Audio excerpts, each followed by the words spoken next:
хамгийн өвчнүүд хиттэй бэ. 19-д орсон төрсөн юм шүү дээ. 19-д болж байгаа. 19-д чи мард орж удгүй шүү дээ. За, дараагийн амтлыг ялж байгаа. Эдийн нэр бас амар адармаатай нэр байгаа. Demon versus Jesus те. Энэ нэвтрүүлгийн бас гол зорилго нь шинээр ингээд энэ модерн рок pop бизнесийн төсвөр орж байгаа шинэ залуу хүмүүсийн дэмжих гэдэг бас нэг гол зорилго байж байгаа. Тэгэхээр тэр зорилгын үүднээс бид нар одоо энэ солиатаа хамт хийж байгаа дуу зөвлөлт reality show талаар сонгож авч байна.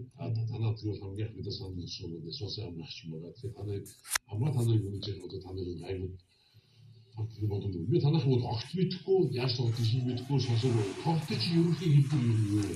Одоо нэг 30% танай уран бүтээлийн одоо хийж байгаа дуу ч юм бодлого ч юм уу үзэл санаа тийм үү гэдэг ямар ч биш тоохгүй. Бид нар хувьд юу болж байгаа юм тэгэхээр та нарын яг гаргыг гэж бодож байгаа